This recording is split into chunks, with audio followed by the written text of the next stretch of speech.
coffee and colors. Hello, everyone, and welcome to the podcast of The Ordinary Maverick.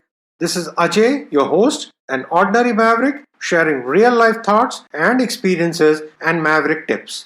I love coffee. My love affair with coffee started several decades back, and I must say, it's been quite the affair to remember. I guess I was drinking coffee since long.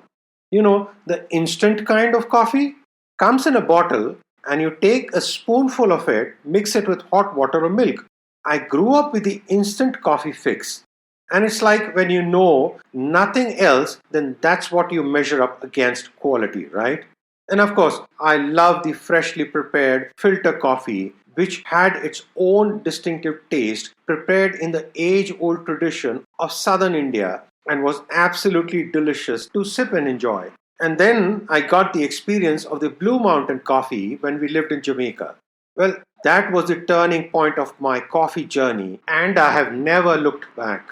Absolutely amazing coffee, brewed in the traditional way in a French press. Just the aroma of the coffee was enough to transport you into bliss. Through the years, we have been fortunate to live in countries and regions that are known for their coffee production. Papua New Guinea, Jamaica, Eastern Africa, with countries like Kenya, Tanzania. Then there's Ethiopia, and of course, my country, India. And with the coffee business booming, one can get coffees from around the world in any city today. Of course, the mushrooming of cafes and coffee shops globally has been another interesting phenomena over the last 2 or 3 decades. Coffee shop chains, of course, providing some great coffee, but also the ambience of just being able to relax, catch up, do your own work. Almost all of them have free Wi-Fi. And then some are linked with bookshops that add another dimension to the whole experience. I mean, this evolution of coffee business has been quite amazing. And you know what? I've spoken earlier about creating your own brand, remember? Well, I still recall my trips to Jabalpur, a city in northern central India that has the main India coffee house establishment. Their signature dishes and the dress code of the servers is something that stays with you even after just one visit. And of course, their coffee is unforgettable. Ever thought about the origins of coffee? The earliest records and stories come from the 15th and 16th century and originate from Ethiopia, from where it spread to the Middle East, South India, Persia, Turkey, Northern Africa, Italy, and the rest of the Europe, making its way into the Americas somewhere in the 17th century. The different kind of coffee beans, roasts, as well as the flavors that get uniquely defined based on from where the coffee is grown is just fascinating. All this talk about coffees reminds me of the time almost 15 years back when my wife came back from a trip to Indonesia and brought back packets of the world's most expensive coffee. She had gone to a farm where this coffee was available. At the time, we weren't aware about this coffee. It's the civet coffee, also called luwak coffee, and it's made from the poop of the civet cat. Yes, you heard it right.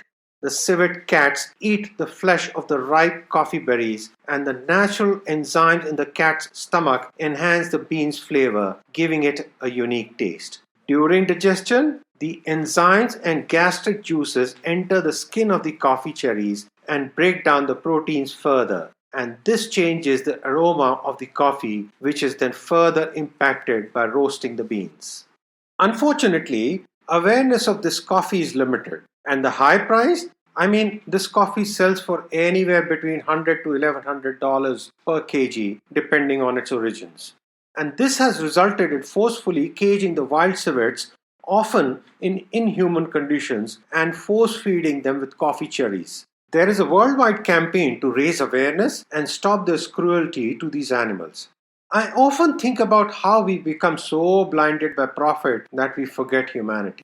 The civet cat and its link to luwak coffee has resulted in the poor animal being caged, taken away from the wild, and enduring horrific conditions. There are some plantations that still follow the traditional way of collecting the feces of the wild civets from the forests, and these coffees are labeled accordingly and are even more expensive. but a lot of the labeling is fake and can't be trusted. Something for all coffee lovers to be aware of and ensure that we are not inadvertently contributing to cruelty to animals and non-ethical treatment. In fact, the Lua coffee hasn't scored that high with all the assessments done over the years, and the Specialty Coffee Association of America actually drew the conclusion that it tastes bad. The coffee actually sells more for its mysterious origins and that it has a unique taste. As a coffee lover, I don't think I can drink a cup of this coffee without thinking of the poor civet cat and the poop. Let's spread as much awareness as we can and end this practice of farming and caging the wild civet for coffee forever. There are many more special coffees that are brewed through different processes that does not entail any cruelty to animals. Apart from the origins and the different varieties and brews of coffee, coffee also comes in different colors. Now, what do I mean by that? You see, coffee by itself is a color, somewhat associated with shades of brown. But the coffee bean starts off as a green and then turns bright red or yellow. Yes, they are beautiful shades of red and yellow. And depending on how one wants the coffee to ultimately taste, one plucks these beans looking at their color, ensuring, of course, that they are not too ripe. And then the processing starts, after which the coffee bean is roasted. Now again, here comes the different shades and the colors: light brown, medium, dark brown, and so on. An interesting fact is that coffee beans are never roasted entirely black. Black means they are burnt and that won't work. So dark roast coffees are just really roasted an intense dark brown, never black. And of course, once brewed, the coffee connoisseurs can tell just from looking at the brewed coffee and its color how the taste will be. Well, I am no coffee connoisseur, but I can do a bit of that too. Recently, we have been trying a few brews, and I must say, just by looking at the color of the brewed coffee, I almost know what the taste will be like.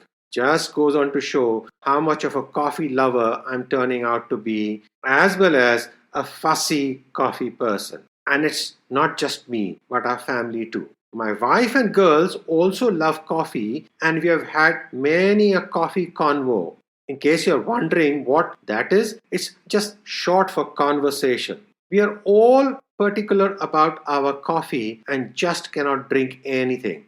In fact, during the lockdown period, we struggled to get our coffees. And the one thing we asked a friend to bring from us when he was returning via Ethiopia, no guesses there, it was coffee. In fact, it became somewhat of a tradition. We just got coffee from wherever we traveled and were enthusiastic about trying out different brews, but our favorite remains the Ethiopian coffee, South American, Blue Mountain, Papua New Guinea, and South India coffees. Well, speaking of colors, ever thought about how much our lives are linked with colors? The Indian subcontinent just celebrated the festival of colors known as Holi. There are many stories about how this celebration came about, but bottom line is that it's fun and there's color everywhere.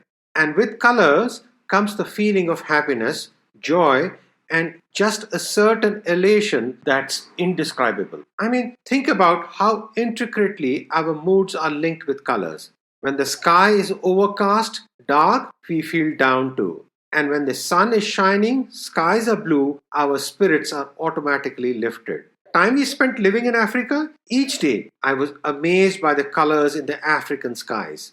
Stunning is the word. Clear blues, red, orange, I mean all shades during sunsets and sunrises. And the fantastic inky blue-black skies in the night. I will never forget the skies during one of our camping trips and sleeping outdoors. One is enveloped in a curtain of twinkling lights and wakes up to the most amazing play of blues, yellows, orange as the sun rises. I looked it up, and the definition of color is the property possessed by an object of producing different sensations on the eye as the way it reflects or emits light. Isaac Newton's prism experiments is what gave the world the scientific understanding of color. There's also the prism effect of experiences, and I've spoken about that in another podcast. And it's the prism effect that produces the spectrum of colors. The study of colors is known as chromatics, and it is a fascinating field. It's all about light and the interactions of light with matter and its effect.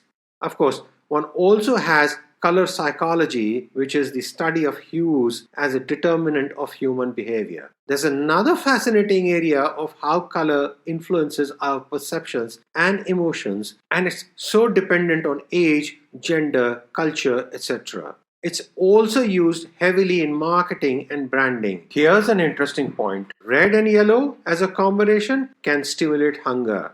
Now think about it. Which major fast food chain has red and yellow as its colors? It's McDonald's, right? And also Burger King. This is also called the ketchup and mustard theory and linked with the success of fast food restaurants. Well, fellow Mavericks, if any of you out there are thinking of starting a food business, please note the ketchup and mustard theory and plan accordingly.